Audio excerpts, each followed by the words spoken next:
मुझे जाना पड़ता है जी।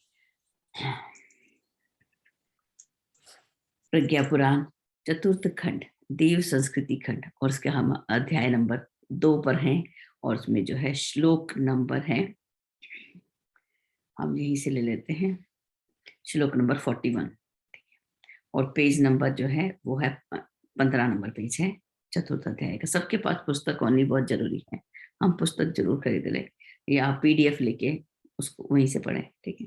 तो श्लोक नंबर 41 के अंदर हम जो बात कर रहे हैं वानप्रस्थ आश्रम की, हम आश्रम व्यवस्था की, वर्ण व्यवस्था की बात कर रहे हैं। अभी तक हमने 2 आश्रम को अच्छे से देखा, ब्रह्मचर्य आश्रम, गृहस्थ आश्रम, और उसके बाद जो जीवन का उत्तरार्ध है, आधा हिस्सा, उसके अंदर जो वानप्रस्थ है एक बहुत बड़ी भूमिका निभाता है किसके, समाज के निर्माण के लिए, विश्व के निर्माण के लिए उनकी एक बहुत बड़ी भूमिका है, अपने आप से है। तो वहां पर लिखते हैं कि वानप्रस्थ क्या करता है, समाज में निरंतर सद्ज्ञान, सद्भाव एवं लोक उपकारी रचनात्मक सत्प्रवृत्तियां बढ़ाने तथा कुप्रचलनों, मूढ़ मान्यताओं आदि के निवारण का कार्य करते हैं।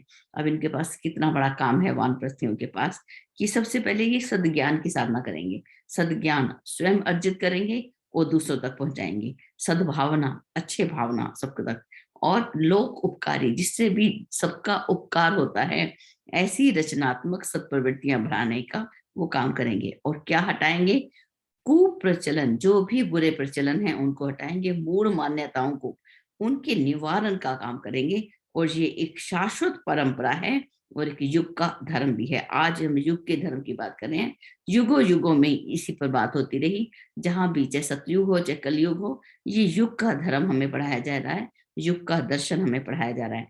तो युग का ये धर्म है, एक शाश्वत परंपरा है वानप्रस्थ, और प्रत्येक युग में इस परंपरा का अनुसरण प्रत्येक व्यक्ति को करना चाहिए, सभी को इसका पालन करना चाहिए। ये 1 या 2 व्यक्तियों से ये काम नहीं चलेगा कि 2% लोग से भी हुए तो समाज का कल्याण नहीं हुआ। हर व्यक्ति के अंदर जब दूसरों के कल्याण की भावना आ जाए तो धरती अपने आप स्वर्ग होती चली जाएगी।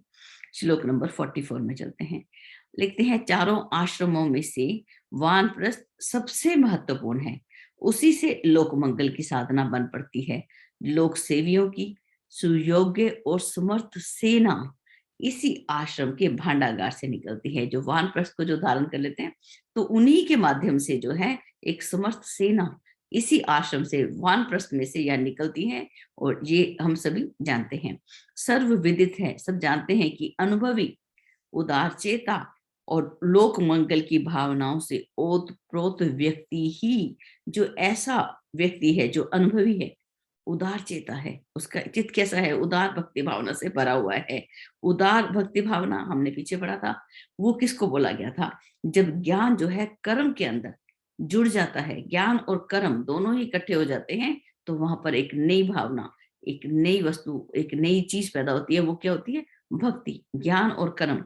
तो यहाँ पर है जिसके अंदर उदार भक्ति भावना, ऐसे उदार चित्त व्यक्ति होते हैं, और जिनके अंदर एक ही भावना होती है, लोक मंगल की भावना से जो व्यक्ति ओतप्रोत होते हैं, वो करते क्या हैं, उसको कहते हैं, वो करते हैं, वो व्यक्ति ही आत्म कल्याण, सबसे पहले अपना कल्याण करेंगे और विश्व कल्याण, ये उभय पक्षी, उभय मैंने दोनों, दोनों पक्षों का प्रयोजन वो लोग पूरा कर सकते हैं। इसमें संदेह नहीं है, इसमें कोई भी संदेह नहीं है।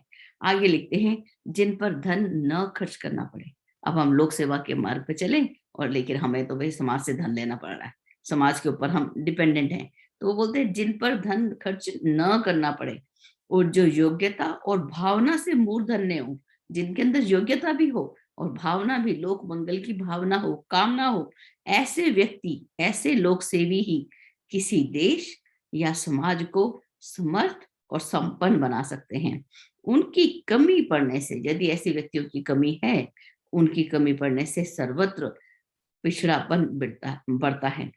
विश्व व्यवस्था में शालीनता की मात्रा कम न होने देने की जिम्मेवारी जिस पुरोहित वर्ग की है, वो वानप्रस्थ आश्रम में ही प्रकट और परिपक्व होती है।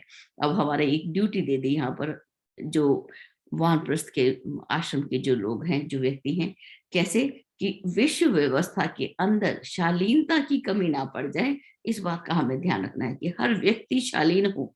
ये जिम्मेवारी जिसको दी गई, वो कब कहाँ से व्यक्ति पैदा होते हैं, वो वानप्रस्थ से ही प्रकट होते हैं, उसी में मनोभूमि जो है परिपक्व होती है। तो ये बहुत ही सुंदर, और इसके जो व्याख्या है उसमें भी राष्ट्रे जागरियाम पुरोहिता, तो हाँ सॉरी, वयम राष्ट्रे जागरियाम पुरोहिता, कि यहाँ पुरोहित शब्द से आशय क्या है कि वानप्रस्थ के रूप में हम कार्यरत होकर पूर्ण समर्पित हों, पूर्ण समर्पित, कि अपने जीवन को हम समर्पित कर दे लोक कल्याण के लिए। हम पुरोहित, इसका अर्थ क्या बताया, हम पुरोहित राष्ट्र को जागृत और जीवंत बनाए रखेंगे, कि हम एक संकल्प लेते हैं। जब वानप्रस्थ की दीक्षा संस्कार होता है, उसके अंदर है कि हम एक संकल्प लेते हैं कि हम अपने आप को किसकी संज्ञा दी गई, पुरोहित की, अग्नि की, अग्नि पुरोहित है, तो पुरोहित की तरह हम भी वो काम करेंगे। कैसे, राष्ट्र को जागृत रखेंगे और जीवंत बनाए रखेंगे, प्राण बने रहें। अगर कभी घर के अंदर देखें तो मैं बहुत सारे पौधे लगा देती हूँ, तो उसमें मुझे लगता है कि घर में प्राण आया हुआ है, सब जगह चेतना झिलमिलाती रहती है, वो हरे भले सब दिखते रहते हैं सुंदर। तो और घर के अंदर उत्साह भरना, घर के अंदर एक पॉजिटिव जो वातावरण है उसको क्रिएट करना, उसको बनाना, तो ये सब क्या है कि हम जो है अपने घर को जागृत और जीवंत बनाए रखते हैं। ऐसा ही काम हम किसके लिए करेंगे, अपने राष्ट्र के लिए करेंगे। अब हमें अनुभव तो हो गया अपने परिवार का, अब हम राष्ट्र में भी कर सकते हैं, जिसका अनुभव हो गया, जिसके अंदर हमारी योग्यता है, जिसमें हमारा जो अब भावनाएं भी उज्जवल होती जा रही हैं, तो फिर भी हम नहीं काम करें, फिर तो कैसी बात होगी। आगे चलते हैं, श्लोक नंबर 52। अब बात आती है उपासना के ऊपर। उपासना हर क्षेत्र में आवश्यक है, कि हमें सबको ईश्वर के पास जरूर बैठना चाहिए। उसे चारों आश्रमों में समान स्थान और महत्व मिलना चाहिए। अब ये चार आश्रम के लिए, सभी के लिए एक समान है, कि सभी ने, चाहे वो ब्रह्मचर्य आश्रम में है, चाहे गृहस्थ में, वानप्रस्थ या संन्यास में, ईश्वर के पास जरूर बैठना, उसके पास जरूर बैठना, इस बात को सभी को एक समान, सभी के लिए। इसके लिए वर्तमान युग में प्रज्ञा योग की साधना सर्वसुलभ और सभी आश्रमों के लिए उपयुक्त है। तो यहाँ पे कौन सी साधना बताई, प्रज्ञा योग की साधना। आगे लिखते हैं, उपासना अकेली से काम नहीं चलता, साधना, स्वाध्याय, संयम और सेवा की चतुर्विध कार्य पद्धति अपनाने से ही आत्म कल्याण और विश्व कल्याण का उभय पक्षीय जीवन लक्ष्य पूर्ण होता है। बहुत ही खूबसूरत। अब देखिए, उपासना, हम सबको बैठना है ईश्वर के पास, और उसके अंदर हमने ईश्वर के गुण, कर्म और स्वभाव को अपने अंदर धारण करते चले जाना है। राम का अर्थ तो रहम ही लेना है, भगवान कृष्ण तो आकर्षण है, प्रेम है, जो भी उन्हें देखता है उसी ओर खींचा चला आता है। तो भगवान कृष्ण को हम इस रूप में लें। बाबा नानक को देखें तो धर्म के अंदर फैली हुई बुराइयां, कुरीतियां कैसे निकाल निकाल के बाहर डाली, और एक भ्रमण में लगे रहे, लगातार चलते रहे, निरंतर, जो निरंतरता आई उनके अंदर, तो वो पूजे हुए। तो इस प्रकार से ईश्वर, किसी भी भगवान को हम मांगे, माँ भगवती संगठन का प्रतीक है। अगर हम माँ भगवती की पूजा करते हैं और अपने परिवार में ही संगठित नहीं होते, एकजुट नहीं होते, तो किस बात का हम माँ भगवती की पूजा कर रहे हैं। तो माँ भगवती का तो अर्थ ही संगठन, अनेक देवियां, अनेक देवों की शक्तियां जब एक जगह इकट्ठी हुई, तो माँ दुर्गा का अवतरण हुआ। और नारी जाति की हम सम्मान करें, चाहे वो पुत्री के रूप में है, चाहे किसी भी रूप में हमारे पास है। तो इस प्रकार से उपासना का अर्थ यहाँ पर, और प्रज्ञा योग की साधना, प्रज्ञा योग की साधना को हम दो तरीके से देख सकते हैं। एक तो हम जो प्रज्ञा योग के 16 आसन करते हैं, वो बहुत ही अच्छे हैं 16 आसन, और 3 मिनट का भी समय नहीं लगता। 15 मिनट के अंदर प्रज्ञा योग के आसन, सूर्य नमस्कार, मुद्रा बंद, सारे जो है सब कुछ 15 मिनट के अंदर सब कुछ हो जाता है। हल आसन, सर्वांग आसन, शीश आसन, 15 मिनट का काम है सिर्फ वो। रोज हमें प्रज्ञा योग को दो भाग में देख रहे हैं। पहला हम शारीरिक व्यायाम के रूप में देख रहे हैं, दूसरा हम देख रहे हैं प्रज्ञा योग की साधना में, कि जब हम सुबह उठें तो अपने अंदर एक विश्वास हो कि आज का नया जन्म हुआ मेरा। तो उस नया जन्म हुआ, तो उसके अंदर जो पिछले जन्म के बुरे संस्कार थे, पिछला जो कल के पुराने जो था, कल का जो बुरे संस्कार थे, बुरी प्रवृत्तियां थी, वो आज मेरे जीवन में नहीं आए। आज का जीवन का अपना एक प्लानिंग उठते ही, कि आज मुझे संसार के क्या क्या काम करने हैं, और अपने लिए क्या काम करने हैं, दोनों के अंदर एक बैलेंस बनाते हुए। तो उस प्रकार से प्रज्ञा योग, सुबह उठे तो नया जन्म, और जब रात को सोए तो इस जन्म का यहीं पर उसको फिनिश किया। इस तरीके से जब हम करें और उसका आत्म विश्लेषण किया कि आज कोई गलती तो नहीं हो गई, जरूर ऐसा हम हो ही नहीं सकता, अभी तो मनुष्य हैं, हम एक यात्रा में चल रहे हैं, पूर्ण हो सकते हैं। यहाँ पे लिखा था दूसरे अध्याय में कि मनुष्य उस पूर्ण से पैदा हुआ है, वो पूर्ण ही है। पूर्ण, पूर्ण मदा पूर्ण इदम पूर्णात पूर्ण मुदच्यते। तो उस पूर्ण से ही तो हम पैदा हुए हैं, हम भी पूर्ण हो सकते हैं, लेकिन अपने अंदर के कल्मश कषायों को हटाते जाएंगे और हम वैसे ही उतने ही पूर्ण होते जाएंगे जितना वो है। बस हमारे अंदर जो पिछले जन्मों के कुसंस्कार है ना, वो बहुत गहराई से और बड़ी उनकी बहुत बड़ी पकड़ है, उनसे अपने आप को बचाना एक यही एक साधना है। इसी को ही तो साधना कहते हैं। अपने आप को साधना मुश्किल है। और ये हमने पढ़ा उपासना के बारे में, और 4 चीजें बताई इसमें। साधना, अपने आप को साधना, स्वाध्याय, स्वाध्याय में परमाद कभी नहीं करना, ये तैत्तिरीय उपनिषद में हमने पढ़ा कि स्वाध्याय में कभी भी प्रमाद नहीं। हर हर स्वाध्याय, हर समय हमें इसी को ही जरूर थोड़ा सा भी पढ़ा, उसको हम अपने जीवन में उतारें अपने। अब हम एक परिवार में रहते हैं, हम जगह जगह मंत्र लिख के लगा देंगे तो कहेंगे क्या करती हो तुम, सारा घर, डांट पड़ती है ना, मुझे तो पड़ती है, ठीक है, सारा घर भर देती हो तुम। पहले तो मैं बहुत लगाती थी, बाथरूम में भी लगे होते थे। अभी जब डांट पड़ जाती है तो फिर मैं नहीं लगाती हूँ। डांट पड़ेगी भाई, सब लोग कहेंगे क्या करती है, सारा दिन मंत्र लगाती रहती है इधर उधर। तो फिर मैं क्या करती हूँ, अब जैसे मुझे जल पीने का अभ्यास डालना था, अब मुझे अभ्यास नहीं था, मैं पानी बहुत नहीं पीती थी, और सारा मेरा फेस भी बड़ा कमजोर था जब तक पानी नहीं पीती थी। फिर मैं एक कलश बनाया, एक कलश, तो उसकी सुंदर सी फोटो बनाई और उसको रसोई में चिपका दी। अब किसी को नहीं पता कि मैं पानी पीने का अभ्यास कर रही हूँ। तो जब भी मैं उसको देखती, मैं उठा के पानी पी लेती, जब भी उसको देखती पानी पी लेती। तो अपना साइन लैंग्वेज के अंदर भी हम अपने जो है ये सारी बातें, साधना रोज करनी है, निरंतर स्वाध्याय रोज करना है। संयम, संयम तो जरूरी किचन में लिखा होना चाहिए किसी न किसी बहाने से, क्योंकि किचन ही तो हमारी प्रयोगशाला होती है, वहीं तो परीक्षा भवन होता है हमारा, कि हम वहां जाते हैं तो खाने पर हमारा कंट्रोल नहीं रहता। सबसे पहला तो हमारा खाने का होता है संयम के अंदर सबसे पहला, क्योंकि आज के समय में इतनी वैरायटी भी हो गई है। पहले समय में तो 2 समय खाना खाते थे, मुझे याद है जब माता पिता हमारे सास ससुर थे हमारे साथ, 2 समय 3 समय ले लेते थे थोड़ा सा कुछ बस। लेकिन आज तो वैरायटी इतनी है, मम्मी ये खाएं, मम्मी ये ट्राई करो, मम्मी ये ट्राई करो। तो आज तो वैरायटी बहुत हो गई है। तो उसमें भी हमें संयम पूरा ध्यान रखना है। नहीं नहीं नहीं, मेरा पेट खराब है, मेरे मसूड़े में दर्द है, बहाना करके भी निकल लो, ठीक है, मना भी नहीं करना, बड़े प्रेम से। परिवार के अंदर बहुत ही प्रेम और आत्मीयता की जरूरत है, जो बाद में परिपक्व होती है वानप्रस्थ के रूप में। सेवा, सेवा तो हमारे मुख्य रूप में हमारे अंदर ये 4 विधि की, ये चतुर्विध कार्य पद्धति अपनाने से ही, अब हम चाहे किसी भी आश्रम में हैं, ये सभी आश्रम के लिए जरूरी है। साधना, स्वाध्याय, संयम और सेवा। सेवा भावना तो बहुत जरूरी होनी चाहिए, ठीक है। और आगे चलते हैं, श्लोक नंबर 56। आश्रमों की तरह वरण भी 4 हैं। अभी तक हमने आश्रम के बारे में बात किया, और चारों आश्रम को एक साथ एकजुट होकर भी आचार्य जी ने उनके लिए भी एक लेसन बना के दे दिया। अब हम बात कर रहे हैं किसकी, वरण व्यवस्था की। आश्रमों की तरह वरण भी 4 हैं, क्षत्रिय, वैश्य तथा शूद्र। समाज में अब 3 की पहले बात कर रहे हैं वो, कि चाहे क्षत्रिय हैं, वैश्य हैं और शूद्र। समाज में क्रमशः, अब क्षत्रिय सुरक्षा देता है, वैश्य समृद्धि देता है, और शूद्र श्रम की महत्वपूर्ण भौतिक आवश्यकताओं को पूरी करते हैं।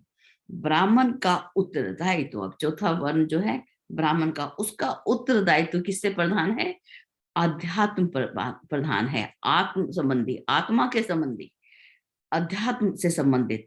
वस्तुतः समाज के उत्कर्ष में चारों का योगदान बहुत ही महत्वपूर्ण है। किसी को छोटा बड़ा या ऊंचा नीचा नहीं कहा जा सकता।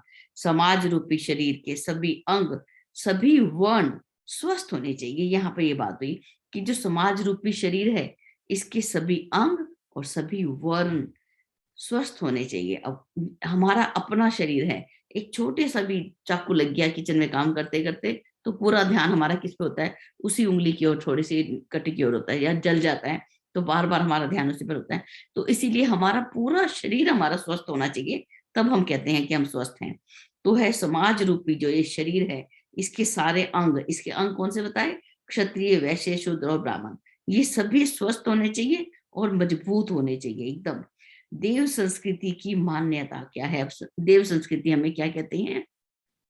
श्लोक नंबर 60, जो लोग इसको कंठस्थ करते हैं तो इसके लिए है, जन्मना जायते शूद्रो, कि जन्म से तो सभी के सभी शूद्र ही पैदा होते हैं और संस्कारों के द्वारा वो क्या बनते हैं? द्विज बनते हैं। तो संस्कार ही हमको द्विज बना देते हैं, ब्राह्मण बना देते हैं।